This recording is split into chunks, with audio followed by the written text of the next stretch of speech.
इस किताब the power of subconscious mind को सुनकर आप अपने सबकॉन्शियस ब्रेन को छुपी हुई शक्ति को इस्तेमाल करना सीखेंगे, जिससे आप जिंदगी में कुछ भी प्राप्त कर सकते हो, जैसे नाम, शोहरत, पावर, खुशी आदि। इस किताब को कुछ चैप्टर में बांटा गया है, वो इस प्रकार है। Chapter 1, the treasure house with in you. दोस्तों, क्या आपने कभी सोचा है कि कुछ लोग इतने अमीर क्यों हैं, जैसे इलोन मस्क या मार्क जुकरबर्ग? वही दूसरे और ऐसे लोग भी हैं जो सारी उम्र गरीबी में बिताते हैं। लेखक कहते हैं कि हम सब के अंदर एक खजाना मौजूद है जिसका नाम है सबकॉन्शियस ब्रेन। इसी में क्रिएटिविटी की आइडिया भरे होते हैं। जब किसी को एक अच्छा आइडिया मिल जाता है तो अमीर बन जाता है। अमेजन और फेसबुक अपने आप में आइडिया ही तो थे, लेकिन बहुत से लोगों को सबकॉन्शियस ब्रेन या उसके काम करने के तरीके के बारे में पता ही नहीं होता। ये आपको कभी भी आइडिया दे सकते हैं। जैसे लेखिका जेके रोलिंग ने हैरी पॉटर नाम का नोवेल लिखा है। उन्हें इसका आइडिया ट्रेन में बैठे बैठे आया था। उस समय वो 32 साल की थी। इससे पहले वो जिंदगी की मुश्किलों से जूझ रही थी। अब दुनिया में कोई भी नहीं बता सकता कि उन्हें हैरी पॉटर का आइडिया 32 साल में क्यों आया।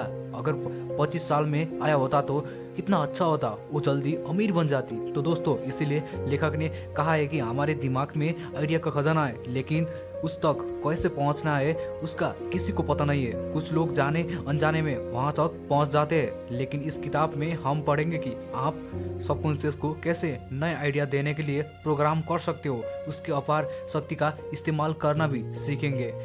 आगे हम जानेंगे कि हमारा ब्रेन वास्तव में कैसे काम करता है, आइडिया कहाँ रहते हैं, उन तक कैसे पहुंचा जा सकता है। क्योंकि अगर आपने ब्रेन के काम करने का तरीका समझ लिया तो आपको भी देर सवेर कोई आइडिया आ सकता है। और आपका लाइफ भी सिर्फ एक अच्छा आइडिया चाहिए होता है, जिससे आपकी सारी जिंदगी बदल जाती है।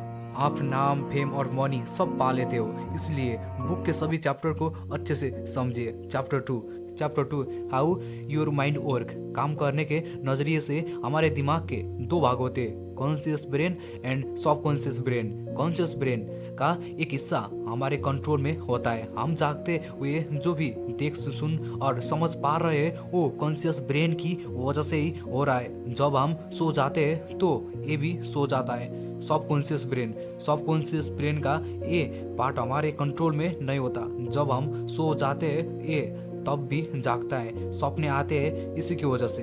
दोस्तों, मान लेते हैं आपका चाय पीने का मन कर रहा है तो आप किचन में जाएंगे और अपने लिए चाय बनाकर पी लेंगे। तो ये सारा काम आपने अपने कॉन्शियस ब्रेन की हेल्प से की। लेकिन मान लेते हैं आपको स्पीच देनी है और आपको स्टेज पर बुलाया जाता है। अचानक से ही आप देखते हैं कि आप नर्वस होने लगते हो, मुख सूखने लगता है, हाथ पैर कांपते हैं। आप बेशक खुद से बोले में कॉन्फिडेंट हो, लेकिन फिर भी नर्वसनेस नहीं जाती और आप हैरान हो जाते हैं अपने आप ही, ये क्यों होने लगा। कमरे में कोई जंगली जानवर नहीं है, ना कोई बम है, फिर से घबराहट कैसे आई।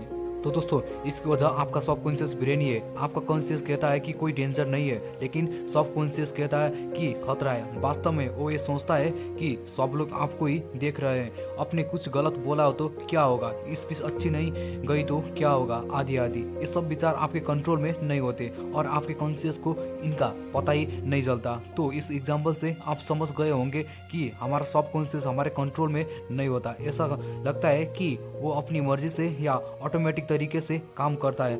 लेकिन दोस्तों, अगर आप सबकॉन्शियस को कंट्रोल करना सीख गए तो आप उससे असंभव चीज भी कर सकते हैं। Chapter 3, the miracle working power of your subconscious. Subconscious brain के पास जादुई ताकत होती है जिससे आप कोई भी बड़ा काम कर सकते हैं। इसे प्रूव करने के लिए आइए पहले तो रोचक घटनाएं सुनते हैं। एक औरत विधवा हो गई थी और दोबारा शादी करना चाहती थी, लेकिन कई सालों तक उसकी शादी नहीं हुई। उसने अपनी समस्या लेखक को बताई। लेखक ने कहा कि वो हर दिन दिमाग में खुद को शादीशुदा के रूप में देखे। वो औरत हर दिन ऐसा करने लगी। वो देखती कि उसकी शादी हो गई है, वो पति के साथ घर के सारे काम कर रही है, उसके 2 बच्चे हैं और वो काफी खुश है। वो जब भी अकेले होती तो इसी मेंटल इमेज को सोचती रहती। 1 महीने बाद वो एक फोटोग्राफर से मिली और उन दोनों की शादी हो गई। एक बार एक आदमी का एक्सीडेंट हो गया। दूसरी कार का ड्राइवर गाड़ी लेकर भाग गया और वो आदमी गाड़ी का नंबर नहीं देख पाया, लेकिन एक साइकोलॉजिस्ट ने उसे हाइपोथेसाइज किया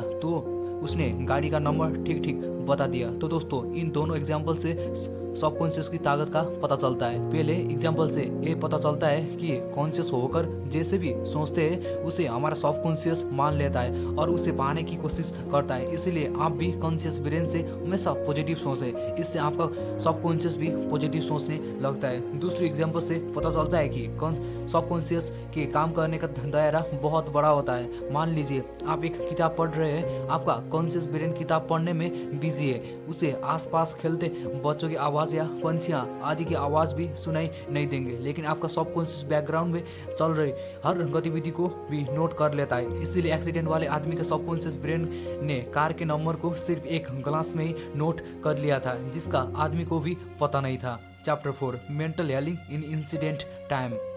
पुराने जमाने में बड़ी बड़ी मशीनें नहीं हुआ करती थी। उस समय लोग सिर्फ विश्वास से दूसरों को ठीक कर देते थे। एक बार एक वैद्य के पास एक बीमार लड़के को ले जाया गया। वैद्य ने देखा कि उस लड़के की बीमारी की दवाई उसके पास नहीं है, लेकिन उसने पुड़िया में सिर्फ चीनी का पाउडर दे दिया और लड़के से कहा कि सुबह शाम ये दवाई की पुड़िया लेनी है और ईश्वर से कहना कि धन्यवाद ईश्वर, आज मैं पहले से बेहतर फील कर रहा हूँ। फिर लड़के ने ऐसे ही करना शुरू किया और 7 ही दिन में बिल्कुल ठीक हो गया। क्योंकि वो प्रेयर बोलता था तो उसके सबकॉन्शियस को लगता कि वो सब में ही बेहतरीन फील कर रहा है।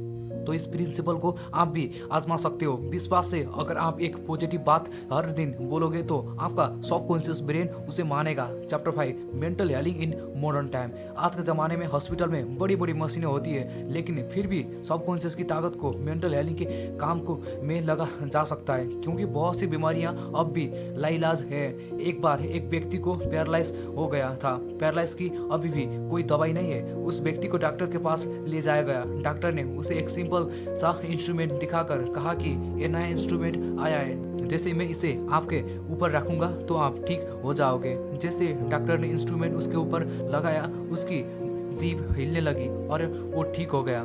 तो ये चमत्कार सबकॉन्शियस ब्रेन की वजह से ही हुआ, क्योंकि उसका कॉन्शियस ब्रेन मान चुका था कि उसे पैरालाइज हो गया है, लेकिन डॉक्टर के बोलने से सबकॉन्शियस को यकीन हो गया कि इंस्ट्रूमेंट उसे ठीक कर देगा। दोस्तों, कॉन्शियस ब्रेन की तरह हमारे सबकॉन्शियस में एनालिटिकल पावर नहीं होती। उसे जैसा आदेश दिया जाता है वो उसे मान लेता है। Chapter 6 practical technique in mental hailing. दोस्तों, आइए अब सबकॉन्शियस ब्रेन की मदद से मेंटल हेलिंग का तरीका जानते हैं। अगर आप कभी बीमार पड़ जाए तो इन 2 तरीके का इस्तेमाल करके खुद को जल्दी ठीक कर सकते हो। इस टेक्निक का मतलब है आप अपनी प्रॉब्लम को सबकॉन्शियस के पास कर दे, मतलब उससे हेल्प मांगे। मान लीजिए अगर आपको खांसी हो गई है तो दिन में कई बार सबकॉन्शियस से कहे मेरी खांसी ठीक हो रही है, मैं अच्छा फील कर रहा हूँ। इससे सबकॉन्शियस एक्टिवेट होगा और सच में आपकी सारी इम्यूनिटी को आपको ठीक करने में लगा देगा। Visualisation technique. अगली टेक्निक है खुद को स्वस्थ और सुख देखना। अगर फिर से खांसी का एग्जाम्पल ले तो आप ये विजुअलाइज करें, देखें कि आप गर्म पानी पी रहे हो, व्यायाम कर रहे हो, ठीक हो गए हो, रनिंग कर रहे हो और बहुत हेल्दी और खुश हो। इस तरह की इमेज आपके सबकॉन्शियस को फिर से आपको स्वस्थ करने के लिए प्रोग्राम कर देगी और आप बहुत जल्दी किसी भी बीमारी से उबर पाओगे।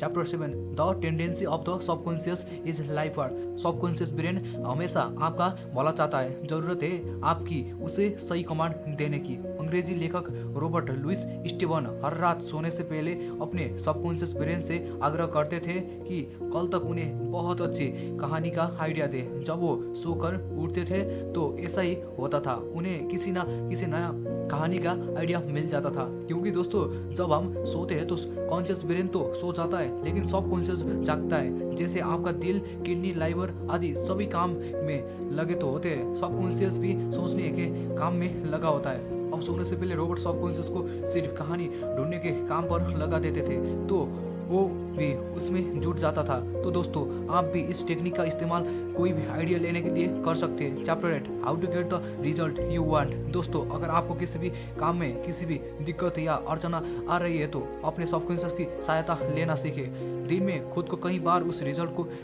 अचीव करते हुए देखें और सोने से पहले सबकॉन्शियस को बोले कि इस प्रॉब्लम का सॉल्यूशन ढूंढे। ये सब पूरा विश्वास के साथ करें, लेकिन लोगों की आदत होती है हर चीज़ पर शक करते रहते हैं, इससे उनका मनचाहा रिजल्ट नहीं मिलता। जैसे कोई बीमार होगा तो आपने उसे कहते सुना होगा कोई दवाई काम नहीं कर रही है, अब तो कुछ नहीं हो सकता, मुझे बहुत दर्द हो रहा है, मैं ठीक ही नहीं हो रहा हूँ, आदि आदि। तो दोस्तों ये सब स्टेटमेंट नेगेटिव है, सेल्फ डाउट और संदेह से भरी है। सब आप कॉन्शियस दिमाग से ही ऐसे स्टेटमेंट बोलते हैं तो आपका सबकॉन्शियस उन्हें मान लेता है और फिर वो भी आपको नेगेटिव रिजल्ट देता है, क्योंकि आपने अनजाने में उसे नेगेटिव ही प्रोग्राम कर दिया होता है। तो आज से ही सीख लीजिए कि हमेशा पॉजिटिव बात करेंगे। मान लीजिए आपके ब्लॉग पर ट्रैफिक नहीं आ रही है तो आप सबकॉन्शियस से कहिए धीरे धीरे मेरे ब्लॉग ट्रैफिक बढ़ती जाएंगे, क्योंकि मैं अच्छी पोस्ट लिखता रहूँगा। फिर विजुअलाइज करें और देखें कि आपके ब्लॉग में धीरे धीरे ट्रैफिक आने लगा है। इस तरह से आप मनचाहा रिजल्ट पा लेंगे। Chapter 9, how to use the power of your subconscious for wealth. दोस्तों पैसे के बारे में बहुत से लोगों की सोच नेगेटिव होती है। आपने देखा होगा बहुत से लोग कुछ इस तरह की बातें करते हैं, पैसा सब बीमारियों का जड़ है। अमीर लोग गलत तरीके से पैसा कमाते हैं, इतना पैसा क्या करेंगे, मुझे पैसा नहीं संतुष्टि चाहिए आदि आदि। लेकिन इन्हीं लोगों की सैलरी अगर एक महीने के लिए रुक जाए तो हाय बवाल मचाने लगते हैं, सब संतुष्टि गायब हो जाती है। तो दोस्तों पैसे को लेकर इस तरह की सारे बातें और सोचने का तरीका अपने सबकॉन्शियस को गलत दिशा में मोड़ देता है। वो मान लेता है कि आप पैसा अच्छी चीज़ नहीं है, फिर वो आपके लिए पैसा कमाने का आइडिया भी नहीं ढूंढेगा, क्योंकि आपने नेगेटिव सोचकर उसकी नेगेटिव प्रोग्रामिंग कर दी। इसलिए पैसा को लेकर अपनी सोच सही करें। दरअसल पैसा गलत नहीं होता, लोग गलत हो सकते हैं। आपके पास ज़्यादा पैसा होगा तो आप ज़्यादा टैक्स पे कर सकते हैं या ज़्यादा चैरिटी करके समाज सेवा भी कर सकते हैं। हर रात सोने से पहले अपने सबकॉन्शियस से बोले कि आपको रिच बनना है, कृपया मेरे लिए एक बहुत अच्छा आइडिया ढूंढे जिससे मैं रिच बन सकूं। इस तरह बोलने से आपका सबकॉन्शियस आपके लिए आइडिया ढूंढने में जुट जाएगा। लेकिन ये आपको हर दिन करना पड़ेगा। कभी भी पैसे के बारे में नेगेटिव ना सोचे, क्योंकि जब तक आप संदेह में रहेंगे सबकॉन्शियस काम नहीं करेगा, क्योंकि वो आपके संदेह को सच मान लेगा और इससे कंफ्यूज हो जाता है, क्योंकि आप बोल कुछ रहे हो और दिल में कुछ और सोचते हो। ये सोचना बंद कर दे कि ज़्यादा पैसा क्या करना है।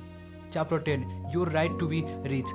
हम सभी का अमीर होने का अधिकार है और ऐसा संभव भी है। ऐसे बहुत से एग्जाम्पल है जहाँ लोग गरीब में पैदा हुए थे लेकिन आगे चलकर बहुत रिच बन गए। कुछ लोग अमीर बनने का गोल बना लेते हैं, उनके साथ कुछ ऐसा हुआ होता है कि वो कसम खा लेते हैं कि वो एक दिन बहुत रिच बनेंगे। वो दिन रात उसी के बारे में सोचते हैं, इससे उनका सबकॉन्शियस इसी चीज़ के लिए प्रोग्राम हो जाता है। वही दूसरी और बाकी लोग रिच तो बनना चाहते हैं लेकिन उनकी सोच बहुत नेगेटिव होती है जो उन्हें आगे बढ़ने से रोक देती है और इन्हें इसका पता ही नहीं होता। जो लोग पॉजिटिव सोच रखते हैं और जिंदगी में रिच होने का गोल बनाते हैं वो उसे पा ही लेते हैं, लेकिन वो सबकॉन्शियस की पावर को भी समझते हैं और उसका सही इस्तेमाल भी कर पाते हैं। दोस्तों अगर आपको रिच बनना है तो सबसे पहले अपना इंटरेस्ट देखिए जिसके जरिए आप रिच हो सकते हो। अगर आप लेखक बनना चाहते हैं तो सबकॉन्शियस से किसी बड़े नॉवल या कहानी का आइडिया मांग लें। दोस्तों आपको ये बुक कैसी लगी कृपया